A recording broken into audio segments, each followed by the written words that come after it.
everyone. I'm Robin Wilt, Brightontown board member and 2020 candidate for Congress in New York's 25th Congressional District. I want to thank you for joining us today.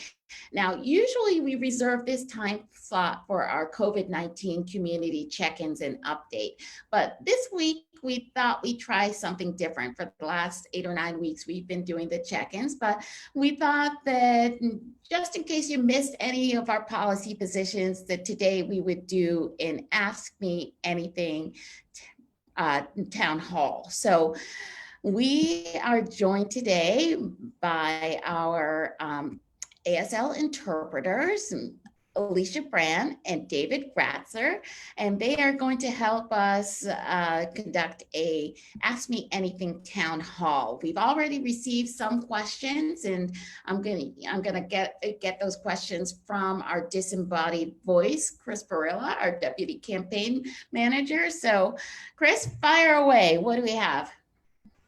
Okay, great. So our first question comes from Michael Powell, who is a board member on the PAB. He's asking, how do you feel about the Police Accountability Board, and do you think it should have disciplinary power? Why or why not? Okay, so I strongly believe that civilian accountability review boards should have disciplinary review power. And let's backtrack a little bit and give some history. Civilian review boards are charged with investigating complaints of police misconduct made by members of the public. Now, there are over 200 different civilian review panels across the nation, and they differ in their overall jurisdiction, depending on where they are. Some have subpoena powers, like the one approved in Rochester, and the authority to demand police testimony. Some conduct their investigations alongside internal affairs bureaus, for instance, while others have sole investigatory powers. And a few have the final say when it comes to imposing disciplinary measure. And I will use as our example in this case, the city of Newark. Newark implemented a civilian review board in 2015 that had disciplinary review powers. They could make recommendations on discipline. It was challenged by the police union, and over the course of 4 years, it was litigated in the New Jersey court system. In January 2019, however, the appellate division of the New Jersey courts issued a 70-page ruling. They said that it essentially restored the board's ability to issue subpoenas and investigate police misconduct and make recommendations for discipline. And the judges determined in that case that the ordinance creating the review board was valid, except for in 2 ways. It said that the board's findings could not be binding, and that it improperly allowed for some disclosure of police officers' identities. So they did not find that the board's disciplinary powers superseded that of New Jersey's public safety director's ultimate authority to discipline officers. And I think that is the case in our police review of discipline in the case of Rochester. And it's important to remember that civilian review boards adjudicate cases. They operate essentially as investigatory and oversight bodies. They are not the ones vested with the discipline ultimately, but they can make recommendations. And if the board recommends disciplinary actions, then officers are subject to the internal disciplinary proceedings of the police department. So on its face, these ordinances don't interfere with any due process rights that officers have in the other proceedings, in the other disciplinary proceedings that they're subject to. And I think this is a model for how Rochester should proceed. And I think it's also important to note the history of how we got here, right? The Rochester Police Department had been under a court-ordered federal consent decree from the U.S. Department of Justice since 1975 over its hiring practices. And this decree was part of a 1975 settlement involving racial discrimination. And the disparities that we see in the hiring practices are directly connected to those disparities that we see in policing. And this is very similar to the case in Newark, where in 2014, the ACLU found that Newark police basically used excessive force during many of its civilian stops, and the officers failed to provide sufficient constitutional justification for almost 75% of their pedestrian stops. And the report also said that the police were disproportionately targeting Black and Brown people. So from 2009 through 2012, I think 80% of Newark's police stops involve people of color, specifically Black people, and Blacks only make up 53% of the city's population. So investigators found that internal affairs departments failed to adequately investigate and act upon citizens' complaints, and problematic officers remained on the force without any corrective action. And that's what we're finding in a lot of cases of police forces, where internal disciplinary practices, internal investigatory practices do not result in disciplining officers in 99% of the time. So that's why in the case of Newark, a federal monitor was appointed, and the city agreed in 2016 to a consent decree from the Justice Department, much like the one we have in place in Rochester. And so I do think civilian review boards are an important part of the process to reform that process and make sure that it's just, and that we really do have police departments that protect and serve our citizenry. Okay, great. So our next question is in a similar vein. Alexis is asking, given the recent police killings, how should we go further and to reform our police departments?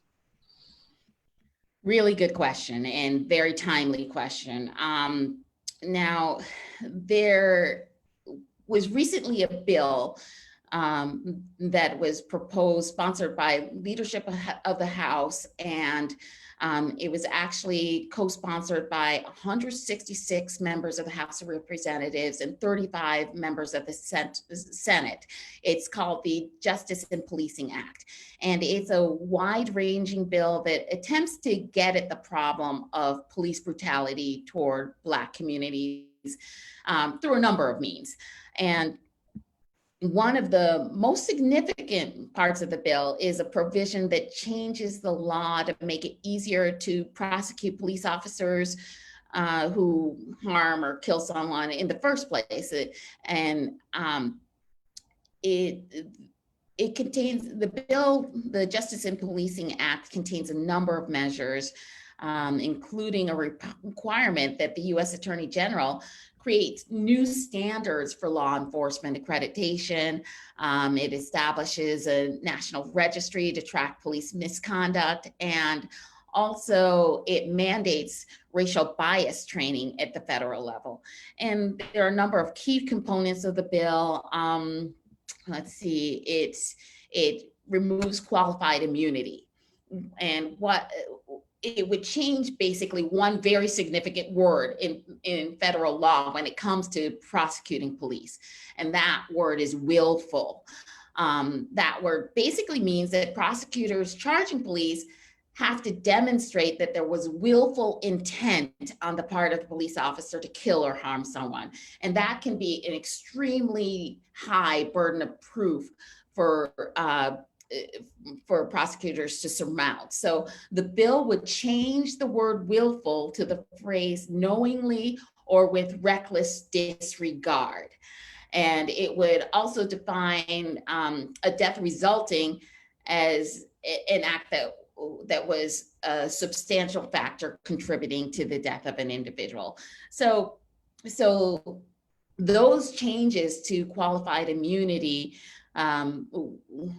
would have a significant impact on the ability to prosecute police officers for wrongdoing. And I want to emphasize here that to a person, every single law enforcement officer who has watched the death of George Floyd has said to me, that is unconscionable behavior, right? So across the board, law enforcement officers have perceived that as misconduct. And so I think that what we're getting at here is to make sure that everybody is operating under the same standards. Nobody is granted special rights under the law. And that's why something like the Justice and Policing Act is so important. So among the things it would do is ban no-knock warrants in drug cases at the federal level. Now, no-knock warrants, that's the type of situation that we saw with Breonna Taylor, where police invade your home and there's no prior warning. And in the case of Breonna Taylor, of course, they were in the wrong home. So this type of tactic, this no-knock search warrant, has had a lot of fatal consequences over the years. And so it would ban no-knock warrants. It would ban chokeholds at the federal level. Of course, in 2014, we saw Eric Garner was killed by New York police who used a chokehold to restrain him. We saw that in the case of George Floyd, again, another chokehold death. So this would condemn the use of that particular police tactic by law enforcement. It would also establish a national registry of misconduct by law enforcement officers. And what we're finding is that there's very little data available about police misconduct. So it's hard to pin down past offenders and make sure that they don't receive jobs in new places. So when we have these problem officers, they're going from department to department and leaving death and destruction in their path. So we have to make sure that if you are a problem, that people are able to identify that and remove you if you're reckless. It would also mandate racial bias training at the federal level, and that's a reform that's been implemented in a lot of police stations across the country, but this would actually create a standard. And I think that's important, because what we lack when we see law enforcement is a federal standard of behavior. Different forces have different mechanisms for policing. And if we standardize that, at least we can all reasonably expect, when we have encounters with police, that there are the same rules of engagement in place. And I think that's important for building community trust. I think it's something that we lack now.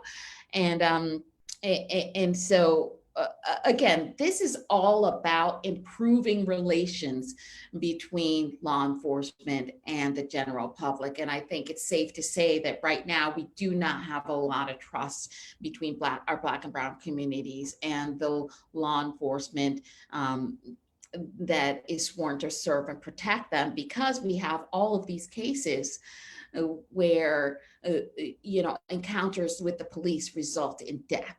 And that's just not acceptable. And so, speaking of, encounters with police resulting in death, this federal law would also require that deadly force only be used as a last resort. And this would change the use of force standard from reasonableness to only when necessary. And again, this is legal mumbo jumbo that basically no, the lawyers can talk about it. We don't, we don't really consider in our interactions with police, but it would make the use of force, deadly force, only available to officers in the case of preventing serious bodily injury, and so that would result in law enforcement officers using more de-escalation techniques, and then the use of force would only be something as a last resort. And then let's see, I think we've gone over almost everything in the bill except for one major component, which is making federal lynching a crime. And we recently saw that Rand Paul undermine efforts to get a national lynching bill, anti-lynching bill in place. But of course, in the cases of like Ahmaud Arbery, where a black jogger was shot by two white men in Georgia while he was out on a run, that has been described as a modern day lynching, and race was definitely a factor. So in these cases where race is at the center of the offense, this type of anti-lynching bill could be invoked. So very long worded answer, but I think a very necessary bill. So that is the Justice and Policing Act of 2020. And this is a piece of legislation, like I said, almost 200 or over 200 legislators have signed on to this. And my opponent is not one of the co-signers of this bill. Yeah, okay. Oh, very great. So the next question comes from Jake Bishop from Facebook. If elected, how will you use a congressional position to curb the opioid epidemic? Okay, so the opioid crisis, of course, this is an issue that since the late 1990s, there have been massive increases in opioid use. Opioids are the types of painkillers, of course, that include OxyContin, Percocet, Vicodin, and fentanyl. And in 2015 alone, I think more than 50,000 people died from drug overdoses.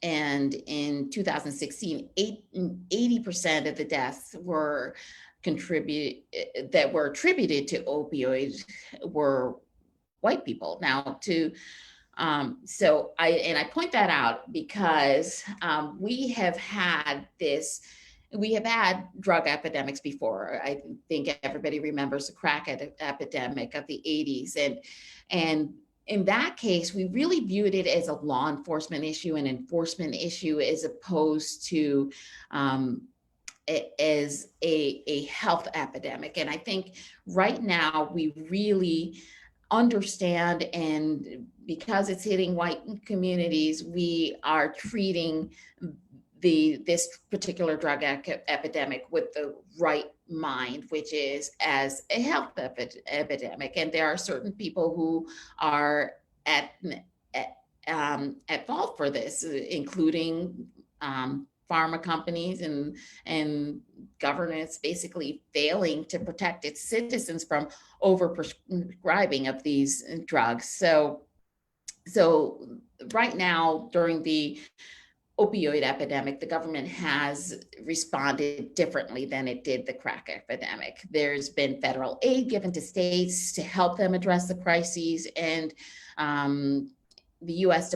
Department of Health and Human Services has committed $144 million in grants to help the opioid crisis, and we've seen some of that money on the local level.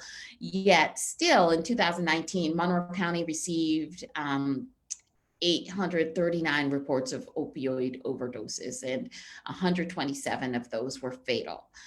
And those figures did represent a decrease from previous years. So we're clearly doing some things right, but still far too many lives are being lost to the opioid epidemic.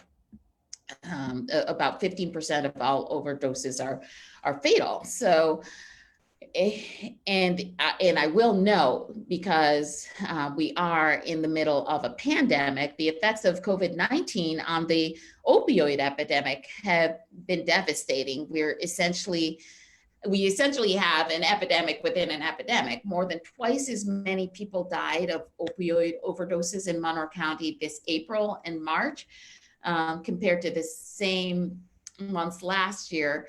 And that's according to data from our county's heroin task force. So the combined 2019 death toll for 2 months was 12, and during the same period this year, the county recorded 29 fatal overdoses from opioids. So I think there's a lot of promise in the increase in federal funding to address the opioid crisis, but I think there's also a lot of promise in the notion of safe injection sites. Basically in a lot of cities in the US, I think about a dozen right now, they're considering opening supervised injection sites where people can use illicit drugs with trained staff present, and those trained staff are ready to respond in the case of an overdose. And the best models that we've seen for this have been in Canada, since they've been operating the longest. Since 2003, one facility, which has supervised more than 3.6 million injections and responded to over 6,000 overdoses, there has never been a death. I want to emphasize that. No one has ever died at that safe injection site. And they also have found in studying safe injection sites that there are no signs of, an increase or encouragement of drug use. They call that the honeypot effect. And they've been really effective in reducing the fatal overdose rate. And that's not just in the immediate area of the site, but within the surrounding area. And they think that it saved lives, most importantly. They attribute, 50 deaths averted in the first few years of operation of these sites in Canada. So I think this would help to curb behaviors that lead to HIV infections, for instance, and also would encourage detoxification. And most of all, I think that these types of sites, it removes this behavior from the shadows and removes some of the stigmatization that's related to drug use, and gives someone a safer, cleaner, warmer, drier place to inject, and treats them like a human. And so they're more likely to end up in addiction treatment. And this is a place where, healthcare advocates can talk about access. And so I think safe injection sites are definitely part of the landscape to really ending the opioid epidemic.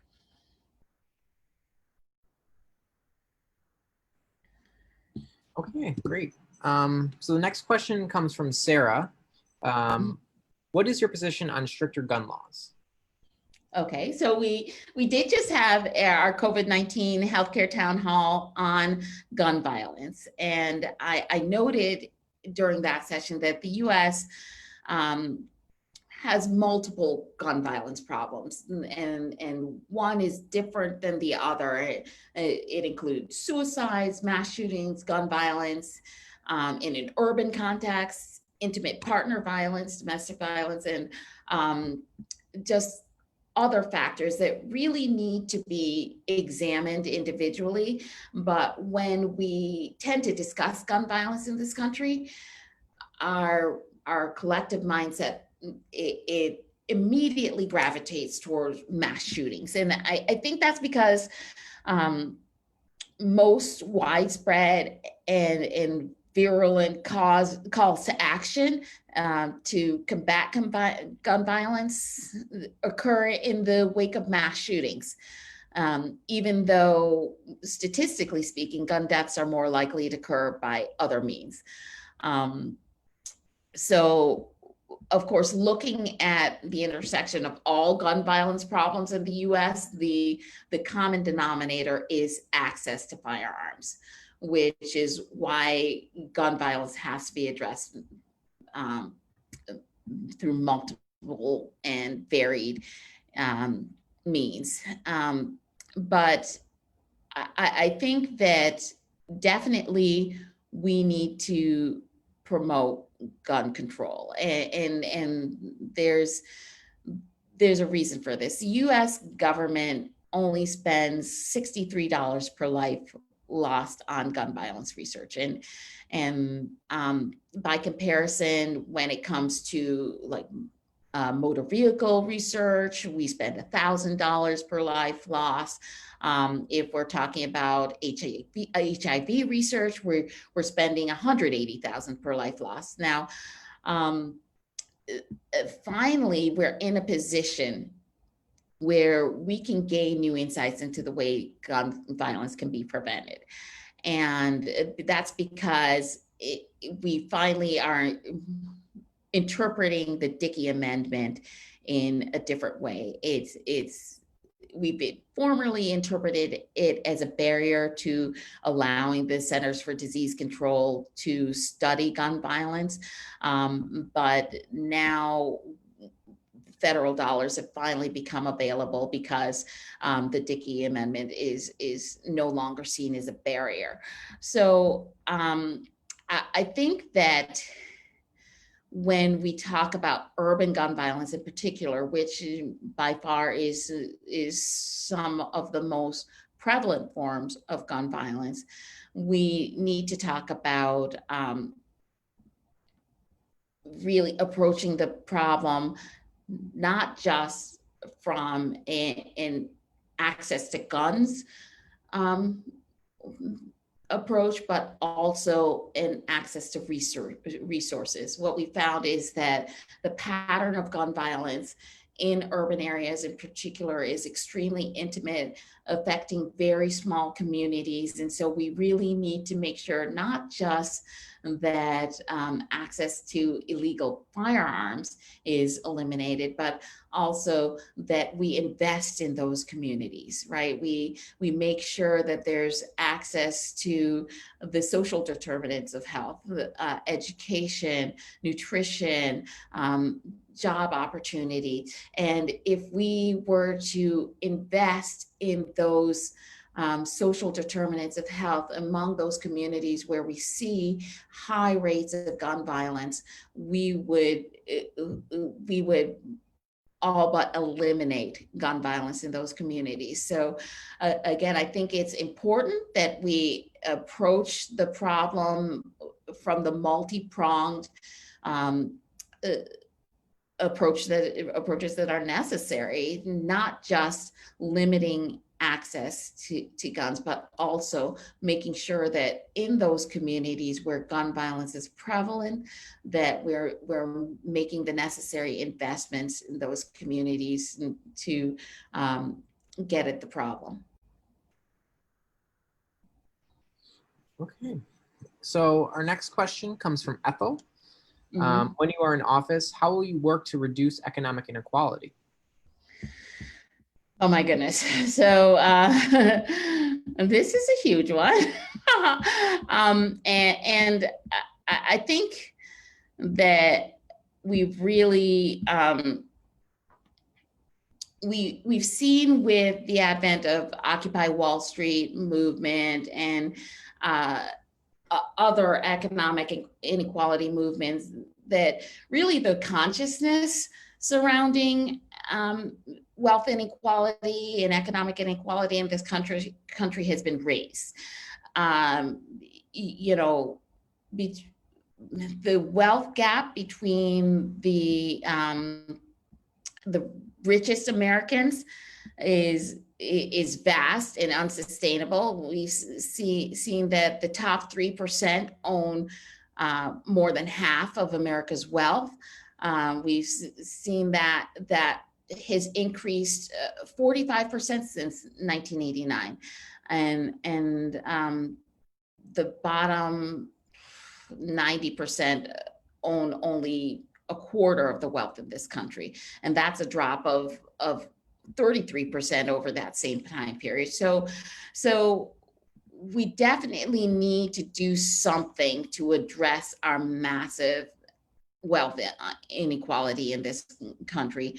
Um, and there's been a number of studies implemented to say what would be the most effective ways to address the economic inequality in this country. And I think all of those studies say that we need to increase our minimum wage. Um, Higher wages for lowest paid workers has the potential to help nearly 5 million Americans get out of poverty. And I think this would be an economic stimulus to this country because our GDP would increase. And so it would add $2 billion to nation's overall real income just by increasing the minimum wage. I think we need to expand earned income tax credit. The EITC, or the Earned Income Tax Credit, has been demonstrated to have a positive impact on lifting families out of poverty. And on an annual basis, almost 5 million children um, are raised above the poverty line through the earned income tax credit. So increases to EITC will benefit more of our nation's children. In particular, we see in Rochester, one of the most impoverished communities in the country. If we were to increase the EITC, we would raise thousands of children out of poverty in our community.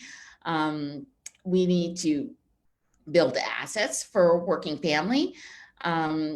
Right now, we know that the average family will have trouble paying a $500 bill if they're met with an unexpected $500 bill. The average family will struggle to pay it. So we need new programs that will automatically enroll workers in retirement plans and provide a savings credit or some type of federal match for retirement savings that will help lower income households build wealth. And also we need greater access to low cost financial services, and home ownership needs to be expanded so that more people can build their wealth through those means. And so we need to increase our federal subsidies in that regard. We need to invest in education. Differences in education and school quality are some of the most important indicators in terms of building wealth and generating wealth inequality.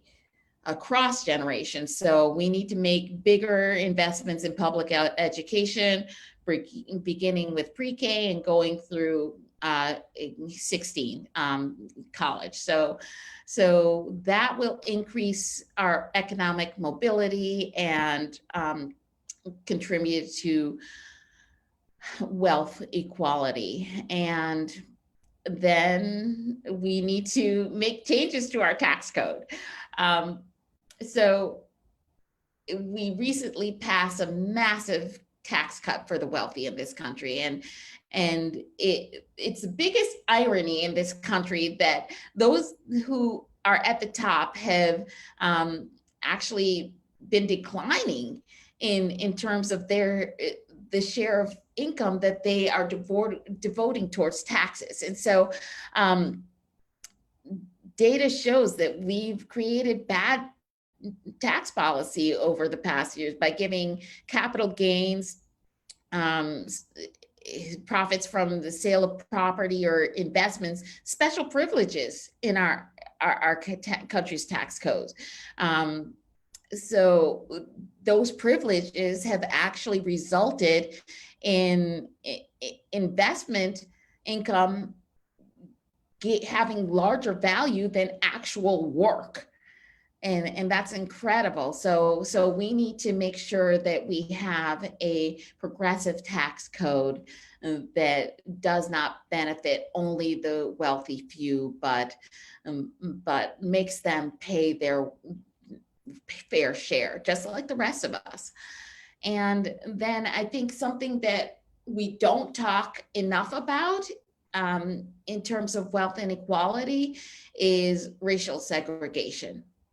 So higher levels of residential racial segregation within a metropolitan region are absolutely correlated with reduced level of intergenerational upward mobility. So when I talk about why I'm running for Congress and my family's own immigration story, I often talk about the segregation that is rampant in our communities, because Rochester, Monroe County is ranked second worst in the country in terms of outcomes for African Americans. And a lot of that is based on the generational theft of wealth from Black and Brown communities that has been created by unjust housing laws. So again, in order to have a significant impact on wealth inequality, we need to address the issue of residential segregation. Okay, it's 12:46. We did get some questions from Facebook, but I think we could maybe answer those offline just to make sure that we... All right. I know nobody wants to hear me drone on about policy forever, but you know, I am a policy wonk, and I really appreciate the effort people have put into generating questions, and we will make sure that we get those questions answered for you. You know, what I love about progressivism is that it's so saleable. We are talking about reasonable policies here. We're talking about policies that actually are supported by the vast majority of Americans. So thank you so much for taking the time to submit your questions. A lot of answers to your questions can also be found on my website, www.wiltforcongress.com. So check out our issues page there, and we'll hit you up in the comments with the answers to these questions. Thank you so much for taking the time today.